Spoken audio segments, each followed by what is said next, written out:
बिहार से आकर हैदराबाद में खुद को इतना बड़ा उद्योगपति के रूप में स्थापित करना कितना चुनौतीपूर्ण रहा? फिर मेहनत करना पड़ा, स्ट्रगल करना पड़ा। मैं भी सीए की पढ़ाई करके प्रैक्टिस करने के बदले पिताजी के साथ ज्वाइन कर लिया। तो अभी आपका किस किस चीज का बिजनेस है सर?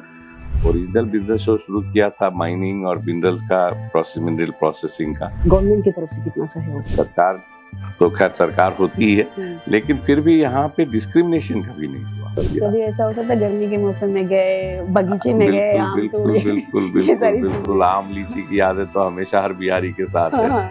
जिंदगी में दोस्त तो बहुत बनते हैं, लेकिन ईमानदारी और मेहनत आपके ऐसे दोस्त हैं जो आपके लिए तरक्की का रास्ता खोलते हैं। इन्हीं दो साथियों के सहारे इस वक्त हमारे साथ मौजूद हैं सीए और इंडस्ट्रियलिस्ट श्री मानवेंद्र मिश्र जी, जिन्होंने बिहार से आकर हैदराबाद में अपने आप को एक उद्योगपति के रूप में स्थापित किया है। आइए जानते हैं इनका सफर कैसा रहा। हैबिस टीवी में स्वागत है। बिहार से आकर हैदराबाद में खुद को इतना बड़ा उद्योगपति के रूप में स्थापित करना कितना चुनौतीपूर्ण रहा? मतलब देखिए, बिहार के हम लोग का तो बैकग्राउंड बिजनेस का पहले था नहीं, तो काफी कष्ट हुआ हम लोग को। तो पिताजी तो नौकरी करने आए थे यहाँ पे, फिर मैं पढ़ाई किया, फिर उसके बाद बिजनेस स्टार्टअप पिताजी और मैं मिलके स्टार्ट किए थे। तो इट वाज वेरी डिफिकल्ट। शुरू में काफी बाधाएं हैं, क्योंकि हम लोग तो बिजनेस बैकग्राउंड है नहीं, तो काफी होता है फाइनेंस का दिक्कत, इंडस्ट्री सेटअप करने का दिक्कत, परमिशन वगैरह। तो ये हम लोग 1981 में फैक्ट्री सेटअप किए मिनरल्स का। तो काफी दिक्कतें हुई, लेकिन फिर भी काफी, ये बोलूंगा कि काम बढ़ता गया, काम होता है यहाँ पे साउथ इंडिया में, हैदराबाद में स्पेशली गवर्नमेंट वगैरह काफी फ्रेंडली है। हाँ, तो कामें हो जाती है। तो काफी दिक्कतों के बावजूद सेटअप किया। इनिशियल स्ट्रगल तो रहता ही है, करीब 8-10 साल काफी मेहनत करना पड़ा, स्ट्रगल करना पड़ा। मैं भी सीए की पढ़ाई करके प्रैक्टिस करने के बदले पिताजी के साथ ज्वाइन कर लिया और हम लोगों ने सेटअप किया। उसके बाद मिनरल्स का, फिर उसके बाद माइनिंग लीज अप्लाई की, तो सब हो गया और भगवान की दया से सब कुछ हो गया टाइमली। फिर बाद दूसरे बिजनेसेस में भी डाइवर्सिफाई किए। तो अभी आपका किस किस चीज का बिजनेस है सर? अभी तो ओरिजिनल बिजनेस जो शुरू किया था माइनिंग और मिनरल का मिनरल प्रोसेसिंग का, एक क्वार्ट्ज माइंस है हमारी, उसके बाद उसी को प्रोसेसिंग करके डिफरेंट कस्टमर्स को देते हैं। वो मेन बिजनेस तो है। बीच में मैंने आयरन स्टील में ERW पाइप्स बना रहा था, तो उसकी फैक्ट्री डाली थी, चलाई भी। तो कोविड वगैरह के दौरान थोड़ा मार्केट डल हुआ, फिर मैंने उसको अपना मैनेजमेंट लीज दे दिया। हमने हट गए और किसी और को लीज पे दे दिया। तो वो करीब 8-10 साल हम लोगों ने चलाई वो भी। पाइप इंडस्ट्री भी, लोहे में भी थे हम लोग।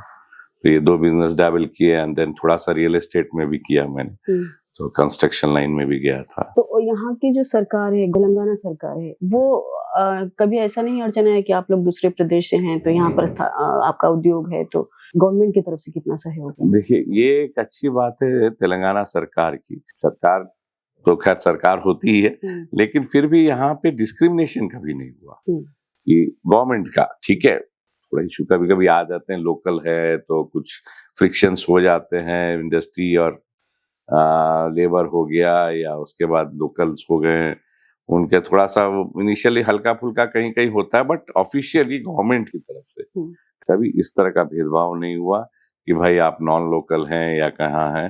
तो हमको कभी ऐसा नहीं लगा कि ये भेदभाव ऑफिशियल गवर्नमेंट मशीनरी में हो रहा है। तो गवर्नमेंट मशीनरी में सारा काम जैसे हर जगह होता है वैसे होता है। In fact Telangana government is very industrial friendly है, इंडस्ट्रियल पॉलिसीज अच्छी है उनकी, और उद्योग फ्रेंडली काफी है गवर्नमेंट। ये मैं कहूँगा, मेरे एक पर्सनल एक्सपीरियंस से ये मैं जानता हूँ कि काफी अच्छा है यहाँ पे एनवायरनमेंट बिजनेस करने के लिए। सरकार से काफी जो भी है सुविधाएं जो सबको मिलती है, हमको भी। लगभग कितने लोग आपके साथ काम, आपकी फैक्ट्री? ये माइनिंग बिजनेस में जो है, मेरा प्रोसेसिंग प्लांट से लेके माइन तक करीब अभी 110 वर्कर्स वगैरह हैं, and then supervisory and management staff करीब 10 लोग और हैं। तो इतने लोग काम करते हैं माइनिंग इंडस्ट्री में। एंड जैसे कि मैं बोला पाइप इंडस्ट्री, तो मैंने लोहे की इंडस्ट्री लीज पे दे दी, उसमें भी काफी लोग काम करते थे, लेकिन अभी तो लीज पे दे दिया मैंने। तो और कंस्ट्रक्शन बिजनेस में तो जब भी, अभी तो कोई फिलहाल कोई प्रोजेक्ट हाथ पे नहीं है, अगर जब भी प्रोजेक्ट है, depending on the size of project, employment होती है। अच्छा, माइन को लेकर के आपका क्या है? माइनिंग जो है काफी डिफिकल्ट होते जा रही है। जब शुरू किया था तो माइनिंग, देखिए पहले हम लोग की जैसे माइन है, क्वार्ट्स माइन है, ओके। सो और फेल्सपार, क्वार्ट्स एंड फेल्सपार है। तो उसके एक्स प्रेसिडेंट भी रह हाँ, चुके वो हैं। एसोसिएशन हम लोग का तो प्रेसिडेंट रह चुका हूँ मैं। I was a president in somewhere around 2008 से लेके 12 तक। ओके। प्रेसिडेंट और क्वार्ट्स माइनिंग एसोसिएशन जो है, quartz and feldspar miners association.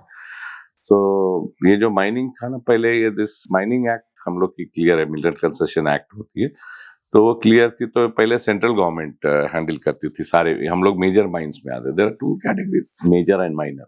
तो major government of central government of India देखती है, माइनर मिनरल्स स्टेट गवर्नमेंट देखती है, जो भी गवर्नमेंट है यहाँ पे भी। बट गवर्नमेंट ने, सेंट्रल स्टेट गवर्नमेंट का कुछ डिसीजन हुआ कि हम लोग की माइने जो पहले मेजर थी उसको माइनर में शिफ्ट कर दिया।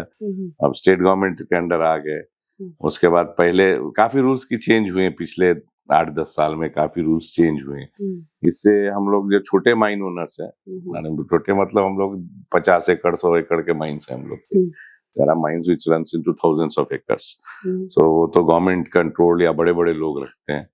तो ये हम लोग को काफी दिक्कतें इस तरह से आई कि रेगुलेशंस काफी चेंज हुए, एनवायरनमेंट, ये वो ठीक है, ये सब जरूरी है, लेकिन वो पेपर वर्क, प्रोसीजर्स वगैरह इतना टफ हो गया है कि आज के दिन में कोई माइनिंग फील्ड में आने के लिए काफी दिक्कत हो गई। हम लोग को जितना आसानी से हो गया, इतना आसान नहीं रहा अब ये माइंस वगैरह, तो काफी दिक्कतें आएगी। तो आप सरकार से कहना चाहते हैं थोड़ा सा इजी प्रोसेस कीजिए ताकि हम इसमें सरकार से वही अपील करूंगा कि करिए। अभी तो खैर नई सरकार आई है, नए माइंस के डायरेक्टर साहब आए हैं, DMG, director general of mines and geology. So let's hope he does something good. उसको थोड़ा माने उनके हाथ में जितना है वो तो कर ही देंगे। एनवायरनमेंट मिनिस्ट्री है, वहां से हर्डल्स हैं, काफी टफ हो गए हैं रूल्स। आप छोटे जो उद्योगपति हैं, जो पहले क्या था कि 10-20 एकड़ का भी माइन, एक मामूली आदमी भी अगर उसके खेत में कुछ मिनरल निकल गया तो वो भी उसको अप्लाई करके कर सकता था। अब बहुत डिफिकल्ट हो गया, उसको कितना प्रोसीजर्स हैं कि it's difficult, tough job for them. और ऊपर से अभी ऑक्शन वगैरह की बात भी चल रही थी, आप देखे ही होंगे कि माइनिंग राइट्स पूरा ऑक्शन कर देंगे, माइंस को आइडेंटिफाई करके ऑक्शन कर देंगे, वो भी बात चल रही है।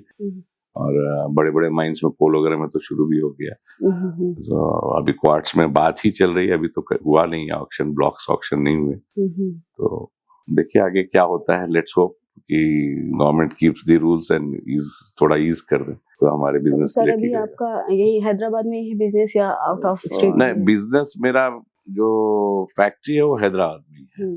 सप्लाई वगैरह तो पूरा माने साउथ इंडिया होता है, महाराष्ट्र होता है सप्लाई, जैसे चेन्नई, बेंगलोर, पुणे, मुंबई, सब जगह, जबलपुर, कानपुर, यहाँ तक जाती है। मैंने नासिक भी जाती है। अच्छा। तो ये सब जाता है, मटेरियल सप्लाई होता है, बट सप्लाई होता है वहाँ पे। तो कहीं आउट ऑफ स्टेट आपका इरादा है कि फैलाया जाए इसको? देखिए आउट ऑफ स्टेट संतुष्ट हैं हैदराबाद में? मैं यहाँ से संतुष्ट हूँ। थोड़ा सा एक बार अटेम्प्ट किया था, अब तो बाइफरकेट हो गया स्टेट। सो आंध्रा में सोच रहा था मैं कि माइंस वगैरह के थोड़े राइट्स लें, लेकिन somehow वो feasible नहीं हुआ, वर्कआउट नहीं हुआ उसके ऊपर। Otherwise I would have taken some mines in Andhra, specially Kurnool वगैरह में चाह रहा था कि वहाँ पे थोड़ा मिनरल डिपॉजिट अच्छे हैं, तो वहाँ ले। तो देखिए कुछ अच्छी अपॉर्चुनिटी कभी सोचे स्थापित करना? मैं सीरियसली मैं जो है देख रहा था झारखंड के लिए। झारखंड में हमारे माइंस की जो है मिनरल, आप तो जानते हैं बिहार में मिनरल वेल्थ अबंडेंट है, बहुत ज्यादा है। और झारखंड में काफी मायने हम लोग की क्वार्ट्स की। मैं काफी सर्वे वगैरह भी करके आया हूँ 2-3 बार। तो इनफैक्ट एक एप्लीकेशन भी पेंडिंग है। देखिए क्या होता है, वहां पे अगर माइन मिल जाए तो इट विल बी गुड, क्योंकि वहाँ की मिनरल यहाँ की मिनरल के कंपैरिजन में थोड़ा सा बेटर ही होगा या इक्वल तो है ही। तो और अपॉर्चुनिटी भी है वहाँ पे। तो झारखंड में बिजनेस करना क्या लगता है? वो थोड़ा सा दिक्कत वहाँ पे, वो माने अभी एक्सप्लोर कर रहे हैं, माइन आ जाए और वो थोड़ा सा अप्रीहेंशन है उस पे कि कैसा रहेगा क्या रहेगा, क्योंकि हम लोगों ने फ्रैंकली वहाँ किया नहीं है, खाली सुनाई बात पे क्या कर सकते हैं। अगर मिनरल के लिए लाइसेंस वगैरह के लिए जो माइनिंग लीज एप्लीकेशन है वो सब मूव हुई है, थोड़ा सा डिलेज है, देखिए प्रोसीजरल डिलेज होते रहेंगे, जिस दिन आएगा करेंगे तब समझ में आएगा। लेकिन है, ऑलरेडी है, हम लोग की जैसे इंडस्ट्रीज है वहाँ चल रही है, झारखंड में 2-3 जगह चल रही है।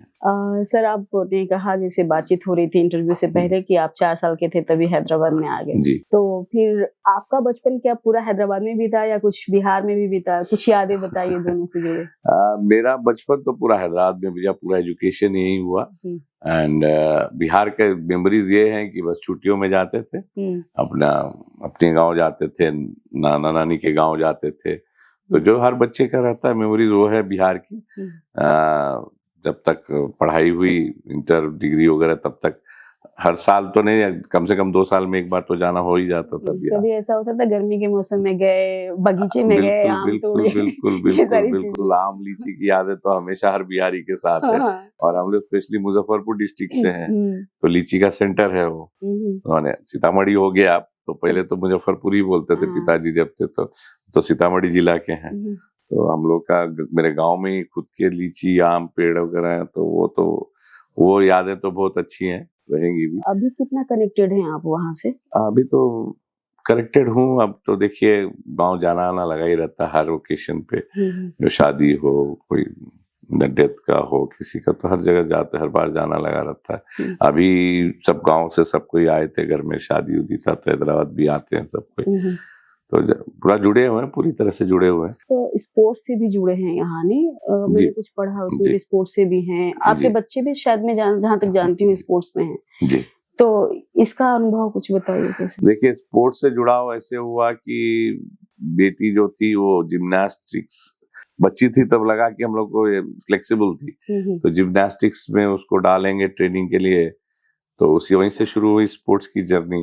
फिर उन लोग से स्पोर्ट एडमिनिस्ट्रेशन वालों से मिले, बात किए, फिर मैं भी अपना बोला कि मेरा भी योगदान जो भी है इसमें देना चाहूंगा स्पोर्ट्स के डेवलपमेंट के लिए। तो धीरे धीरे करके अभी I am the vice president of gymnastic association of Telangana. बच्चे तो राइट नाउ तो बच्चे तो छोड़ दिए हैं स्पोर्ट्स, वो तो अपना पढ़े में लग गए। बेटा बॉक्सिंग में चला गया था, तो कुछ दिन बॉक्सिंग एसोसिएशन से भी जुड़ा था, लेकिन बॉक्सिंग एसोसिएशन से अब नहीं। मैंने बॉक्सिंग का कहीं देखा था, पिक्चर भी देखा था मैंने। तो बेटा बॉक्सिंग से जुड़ा हुआ था, तो बॉक्सिंग फेडरेशन में भी था मैं, लेकिन अब नहीं हूँ, तो मैं उससे कट ऑफ हो गया। लेकिन जिम्नास्टिक एसोसिएशन ऑफ तेलंगाना का वाइस प्रेसिडेंट हूँ, और तेलंगाना ओलंपिक एसोसिएशन का कमिटी मेंबर हूँ मैं, एग्जीक्यूटिव मेंबर हूँ मैं। रिसेंट इलेक्शन में हुआ है, तो मैं तो अभी तो इलेक्शन गवर्नमेंट ने उसको स्टे रखा है कि रिजल्ट डिक्लेयर नहीं करें।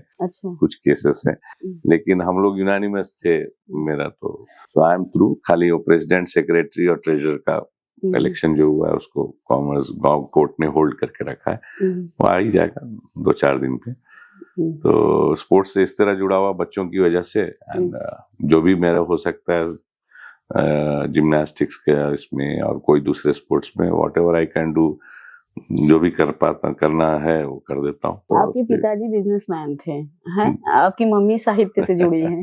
तो ये दोनों का कॉम्बिनेशन आपको कितना फायदा देता है? देखिए, साहित्य से जुड़ने से वो तो एक अच्छी चीज है। मैं पिताजी का, देखिए मैं और मेरी वाइफ दोनों ने अपना अपना बांट लिया। पिताजी की विरासत मैं ले लिया हूँ, मेरी वाइफ माताजी का विरासत ले लिया। हाँ, इंटरेस्ट तो है साहित्य में थोड़ा, लेकिन जैसे आप देख रहे हैं यहाँ पे बुक्स वगैरह, मैं इंग्लिश में ज्यादा रुचि रखता हूँ, तो बचपन से ही इंग्लिश ज्यादा मेरा फोकस, क्योंकि यहाँ पे बड़ा पला बड़ा मैं, तो हिंदी से उतना जुड़ाव नहीं था। हिंदी आती है, मदर टंग है, पढ़ना लिखना तो होता है, लेकिन उतना नहीं। तो वाइफ जो है वो भी सीतामढ़ी की जिले की है, सो पिताजी ने मेरी शादी उधर ही बिहार में की थी, तो वो अपना हिंदी से जुड़ी है और वो रखती है। और बिजनेस तो पिताजी से मैंने लिया है, और बिजनेस में इंटरेस्ट है।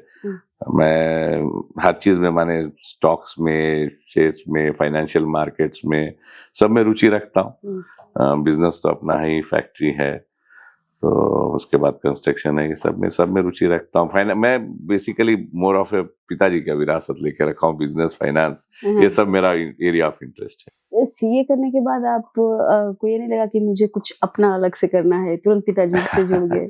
देखिए, मैं जब सीए पास हुआ तो जब सीए करके निकला तो पिताजी करीब 4-5 साल ही हुए थे, वो तब भी मैं साथ में ही था शुरू करने से, जब से ही I was with him only. लेकिन खैर पढ़ाई पे ज्यादा फोकस था, उसमें थोड़ा कम, पार्ट टाइम था वो, पिताजी को मदद कर देना, क्या है क्या नहीं, सो ये सब करता था। लेकिन देखा कि पिताजी को जरूरत लगी, मुझको महसूस हुआ कि बिजनेस को डेवलपमेंट करने में मेरी जरूरत रहेगी, मैं इसमें कंट्रीब्यूट कर पाऊंगा। सो फिर अपना प्रैक्टिस करूँ या किसी सीए के सब फॉर्म में ज्वाइन हूँ या कि नौकरी करूँ, इससे अच्छा सोचा अपना ये जो बिजनेस है, सीए भी तो बिजनेस की पढ़ाई, तो आई। लेकिन मतलब एक रहता है ना बच्चों के अंदर कि ये जो मेरे पिता की विरासत है ठीक है, लेकिन मुझे खुद के दम पे कुछ वो करना है, तो एक वो भी, खैर ये भी तो आपके ही दम पे है जो अब तक बढ़ा है, वो भी है, लेकिन एक जुनून होता है जब हम 22-24 के रहते हैं, तो हमारे अंदर एक जुनून होता है कि हम अपनी पहचान बनाएंगे। तो इसलिए मैंने पूछा, खैर ये जो भी है आपकी ही पहचान है। नहीं, इसमें एक बात मैं बोलना चाहूंगा कि पिताजी ने शुरू किया था, बोला ना, जैसे 5-6 साल पहले ही शुरू किया था, मैं ज्वाइन होने से पहले। अनफॉर्चुनेटली उनका हेल्थ थोड़ा सा डल चल रहा था, तो अब उस पे वो माने कुछ बीमारियां हो गई थी, तो वो उतना ध्यान नहीं दे पा रहे थे, और मुझको लगा कि भाई अगर मैं नहीं ज्वाइन करता हूँ तो दिस बिजनेस विल कोलैप्स। तो वो था कि नहीं, मैं पिताजी का साथ बटाना है, हाथ बटाना है, और ये भी तो अपना बिजनेस है, तो इसी को प्रोग्रेस करेंगे। तो स्ट्रगल डेज ही थे तब शुरू में, तो उसमें ज्वाइन किया और स्ट्रगल किया और बिजनेस को बढ़ाया। भगवान की दया से ठीक है। क्या लगता है आपका बेटा बेटी या कौन आपको आपकी विरासत को संभाल? वो तो बिल्कुल, बेटा देखिए जैसे है, बिट्स पिलानी से ट्रिपली और फिजिक्स से डुअल कोर्स किया है। हाँ, तो बेटा ने फिर इंटर्नशिप बेंगलोर में IBM में ज्वाइन किया, और वो क्वांटम कंप्यूटिंग में गया हुआ है। तो अब बहुत बड़ा गैप है, हम बेसिक इंडस्ट्री में, मिनरल माइनिंग, धूल धक्कड़ में, वो क्वांटम कंप्यूटिंग में गया हुआ है। सो अभी तो खैर रिसर्च कर रहा है ISC में, मास्टर्स रिसर्च, और वो उसकी पढ़ाई वो क्वांटम कंप्यूटिंग में रहेगा, तो there he is nowhere connected. और IBM में उसको नौकरी भी, ऑफर भी आ गया है, तो ही जॉइन दैट। तो आजकल के बच्चे तो ये सब मेहनत वाला काम, भाग दौड़, धूल धक्कड़, उनको तो I don't think is suitable है। बेटी लॉ कर रही है, बिट्स लॉ से, बॉम्बे से, तो वो भी लॉ फॉर्म वगैरह, उसका फील्ड भी अलग है। सो आई थिंक इसको आगे ले जाने का मुझको तो डाउट है कि बच्चे आएंगे। देखिए, जब तक मैं चला रहा हूँ, उसके बाद देखिए कुछ कैसा होता है। सर, बहुत बहुत धन्यवाद आपका हमसे जुड़ने के लिए और इतनी सारी डिटेल में जानकारी देने के लिए। तो ये थे हमारे साथ जुड़े बिजनेसमैन श्रीमान महेंद्र मिश्र, जिन्होंने हैदराबाद में एक अपने आप को उद्योगपति के रूप में स्थापित किया है, और यहाँ के तेलंगाना के साथ साथ ये अन्य प्रदेशों में भी अपना उद्योग लगाने के इच्छुक है और उसमें कोशिश भी कर रहे हैं। कैमरामैन जोएल के साथ मैं शशि राय, हैबिस टीवी।